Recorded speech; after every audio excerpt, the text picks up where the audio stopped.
Ένας κλόουν που διασκέδαζε παιδιά. Ένας άνθρωπος που έμοιαζε φυσιολογικός. Ένας κατά συρροή δολοφόνος που έκρυβε ένα φρικιαστικό μυστικό κάτω από το ίδιο το σπίτι. Αυτή είναι η ανατριχιαστική ιστορία του John Wayne Gacy, του διαβόητου κατά συρροή δολοφόνου Killer Clown. Ο John Wayne Gacy γεννήθηκε στις 17 Μαρτίου το 1942 στο Σικάγο ως το δεύτερο από τα τρία παιδιά και μόνος γιος του John Stanley Gacy και της Marion Elaine Robinson. Ο πατέρας του ήταν μηχανικός επισκευής αυτοκινήτων και βετεράνος του Α Παγκοσμίου Πολέμου και η μητέρα του ήταν νοικοκυρά. Ο Gacy ήταν πολεμικής και δανεικής καταγωγής και η οικογένειά του ήταν καθολική. Η παιδική του ηλικία ήταν αρκετά δύσκολη, καθώς ο πατέρας του ήταν αλκοολικός και βίαιος και ο Gacy μεγάλωσε νιώθοντας ανεπαρκής.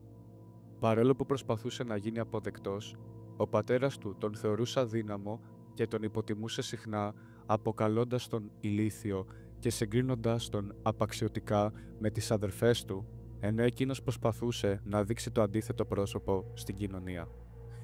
Η ψυχολογική ιστορία του Gacy ξεκίνησε μεταξύ 6 και 10 ετών όταν μια έφηβη κόρη ενός από τους φίλους της μητέρας του φέρεται να γδύθηκε και να έπαιζε μαζί του.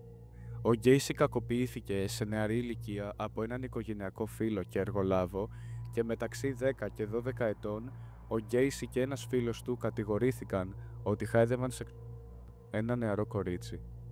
Ωστόσο, ως ενήλικας έδειχνε να έχει ξεπεράσει το παρελθόν του. Είχε επιτυχία ως επιχειρηματίας, ήταν παντρεμένος και ενεργός στην κοινότητά του. Αλλά κανείς δεν ήξερε το σκοτεινό του μυστικό. Το 1968, ο Gacy κατηγορήθηκε για κακοποίηση ανηλίκου. Καταδικάστηκε σε 10 χρόνια φυλάκιση, αλλά αποφυλακίστηκε σε μόλις 18 μήνες για καλή διαγωγή. Όταν βγήκε από τη φυλακή, μετακόμισε στο Norwood Park του Σικάγο. Την ίδια περίοδο, στα τέλη της δεκαετίας του 70 δηλαδή, δεκάδες αγόρια και νεαροί άντρες εξαφανιζόντουσαν μυστηριωδώς. Ο Gacy χρησιμοποιούσε τη φιλική του προσωπικότητα για να τους προσεγγίσει και να τους πείσει να έρθουν σπίτι του. Πολλοί από αυτούς ήταν άστεγοι ή έψαχναν για δουλειά. Εκεί άρχισε να δολοφονεί. Τα θύματα του ήταν κυρίως νεαροί άντρες, ηλικίας 14 έως 21 ετών. Ο Gacy διέπραξε το πρώτο του γνωστό φόνο τον Ιανουάριο του 1972, αφού παρέσυρε τον 16χρονο Timothy McCoy στο σπίτι του. Το επόμενο πρωί, ο Gacy είδε τον McCoy να στέκεται στην πόρτα της κρεβατοκάμαρας με ένα μαχαίρι και έσπευσε να του επιτεθεί, απομακρύνοντας το μαχαίρι και τον McCoy μέχρι θανάτου. Στη συνέχεια, ο Gacy συνειδητοποίησε καθυστερημένα ότι ο McCoy δεν είχε επιτεθεί ή απειλήσει τον Gacy, αλλά κρατούσε το μαχαίρι επειδή μόλις τους είχε ετοιμάσει πρωινό. Παρόλα αυτά, ο Gacy ανακάλυψε ότι έλαβε ικανοποίηση από την τηλεφωνία του McCoy και αργότερα είπε «Εκεί κατάλαβα ότι ο θάνατος ήταν η απόλυτη συγκίνηση». Μία από τις τακτικές του ήταν το κόλπο με τις χειροπέδες. Έλεγε στα θύματα του πως θα τους δείξει ένα μαγικό κόλπο. Τους έβαζε τις χειροπέδες και μετά τους έλεγε τη φρικτή αλήθεια. Το κόλπο είναι ότι δεν μπορείς να τις βγάλεις. Ο Gacy, τα θύματα του, κυρίως με ή ασφυξία και χρησιμοποιούσε τις χειροπέδες σαν τακτική ως μέρος μιας ρουτίνας κλόουν.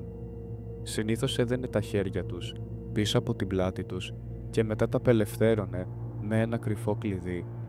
Στη συνέχεια προσφέρονταν να δείξει στο θύμα του το τέχνασμα. Με το θύμα του συγκρατημένο, ο Gacy προχώρησε σε και συχνά άρχιζε με το να κάθεται πάνω στο στήθος του θύματός του ή να πατάει πάνω του πριν αναγκάσει το θύμα να τον χτυπήσει. Στη συνέχεια, ο Gacy προκάλεσε όπως κάψιμο με πουρα, κάνοντας τον αιχμάλωτό του να μιμηθεί ένα άλογο καθώς καθόταν στην πλάτη του και τραβούσε αυτοσχέδια ηνία γύρω από το λαιμό του. Και κάτι που προσωπικά μας τρομάζει είναι ότι σχεδόν όλα τα πτώματα τα έθαβε στο ίδιο του το σπίτι. Στην κυριολεξία ζούσε πάνω από τα θύματά του, μέχρι που το 1978 ο χώρος για να ξεφορτώνεται τα θύματά του ο Γκέισι δεν είχε πλέον χώρο για περαιτέρω πτώματα και άρχισε να απορρίπτει τα θύματά του στον ποταμό Des Plaines από μία γέφυρα. Το 1978, ένα 15χρονο αγόρι, ο Ρόμπερτ Πάιεστ, εξαφανίστηκε αφού είπε στη μητέρα του ότι πήγαινε να συναντήσει έναν άντρα για δουλειά. Ο άντρας που θα πήγαινε να συναντήσει ήταν ο Γκέισι. Όταν η αστυνομία ερεύνησε το σπίτι του, η δυσοσμία από το υπόγειο ήταν ανυπόφορη. Οι αρχές ανακάλυψαν πολλά ύποπτα αντικείμενα εκεί, όπως αστυνομικά σήματα, ένα πιστόλι, υποδερμικές βελόνες, ακατάλληλες ταινίες και αντικείμενα που αργότερα έμαθαν ότι άνοικαν σε ορισμένα από τα θύματα του Γκέισι.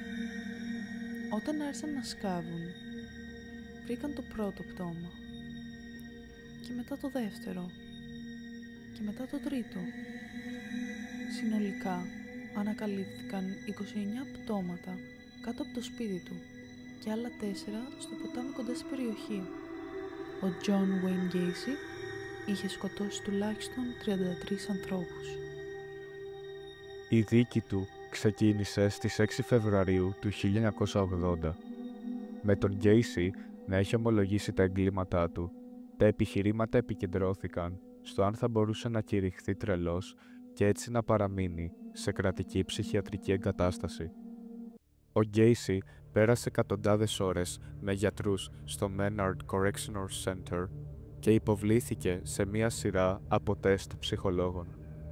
Στις 12 Μαρτίου του 1980, παρόλο που ο Gacy δήλωσε αθώος λόγω παραφροσύνης, μετά από μία σύντομη συζήτηση των ενόρκων, κρίθηκε ένοχος και καταδικάστηκε σε θάνατο για τη διάπραξη 33 δολοφονιών και έγινε γνωστός ως ένας από τους πιο αδίστακτους κατά συρροή δολοφόνους στην αμερικάνικη ιστορία.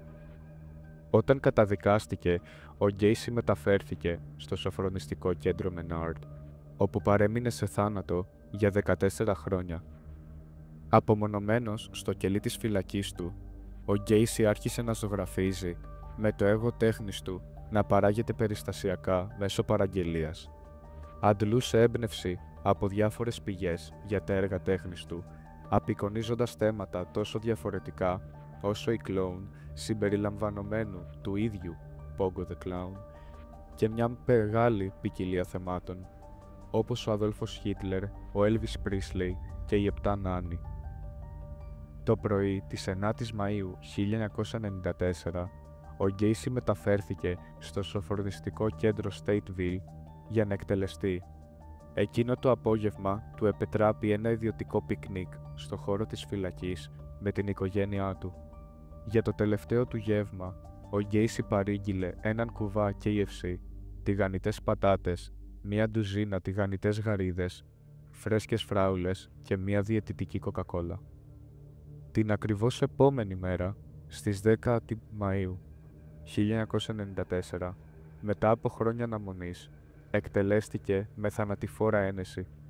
Τα τελευταία του λόγια, «Kiss my ass». Μετά την επιβεβαίωση του θανάτου του Gacy στις 12:58 π.Μ. αφαιρέθηκε ο εγκέφαλός του, βάζοντας έτσι μία τελεία στο φρικτό του έπος. Πώς γίνεται ένας άνθρωπος να κρύβει ένα τόσο σκοτεινό μυστικό? Τι τον οδήγησε σε αυτές τις πράξεις? Μήπως υπάρχουν και άλλοι σαν αυτόν που ακόμα δεν έχουν αποκαλυφθεί? Ο Gacy είναι το τέλειο παράδειγμα του πώς κάποιος μπορεί να κρύβεται σε κοινή θέα. Αν σου αρέσουν οι αληθινές ιστορίες εγκλήματος, κάνε εγγραφή και ένα like για περισσότερα βίντεο. Είμαστε οι Fandom Detectives και σας έχουμε την εξής ερώτηση. Πόσο καλά μπορούμε να γνωρίζουμε τους ανθρώπους γύρω μας? Σας ευχαριστούμε και ευχόμαστε ένα όμορφο και ασφαλές βράδυ.